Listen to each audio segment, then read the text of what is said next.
By now, you have seen the clip. Jimmy Kimmel, host of The Jimmy Kimmel Show, which nobody watches, he went on the air the night before the attempted assassination of President Trump at the White House Correspondents' Dinner and dropped a vile, disgusting joke about our sitting First Lady.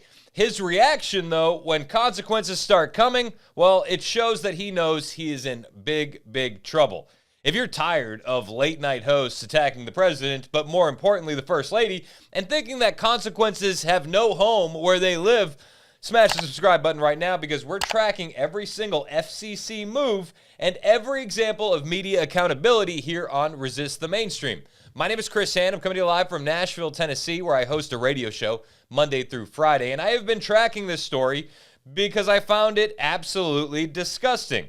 Jimmy Kimmel went on the air and dropped a joke which wasn't funny, it was disgusting. But he's built his career on attacking conservatives and, more importantly, the Trump family, so this really shocked no one. But the night before the White House Correspondents' Dinner, he went way too far. He didn't go to the line and look over as comedians tend to do. He completely sailed past the line.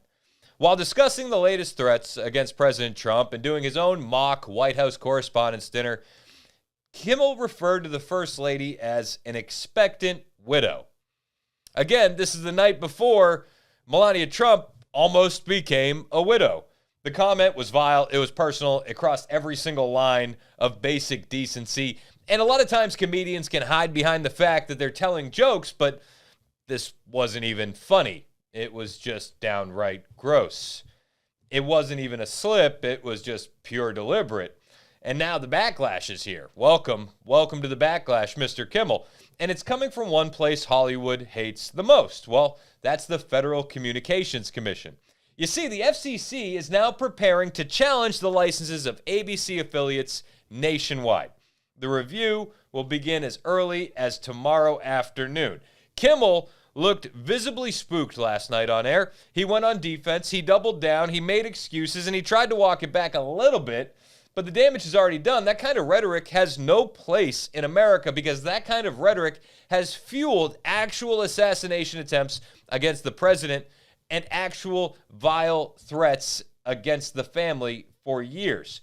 Jimmy Kimmel needs to be tossed off the air, make no mistake about it. The public airwaves should not be a platform for this kind of hate because that's all it was. This wasn't a joke. So, what do you think? Was it a joke?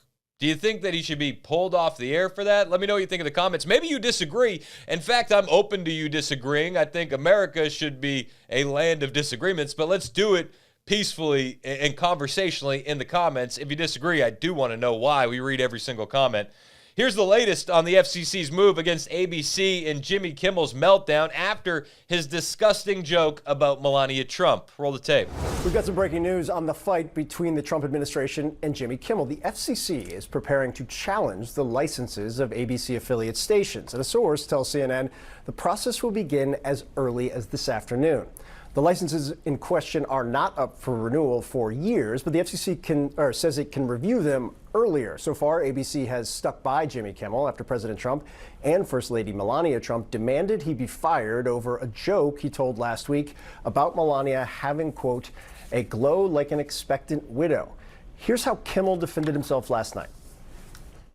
Obviously was a joke about their age difference and the look of joy we see on her face every time they're together. It was a very light roast joke about the fact that he's almost 80 and she's younger than I am. It was not, by any stretch of the definition, a call to assassination, and they know that. I agree that hateful and violent rhetoric is something we should reject. I do, and I think a great place to start to dial that back would be to have a conversation with your husband about it.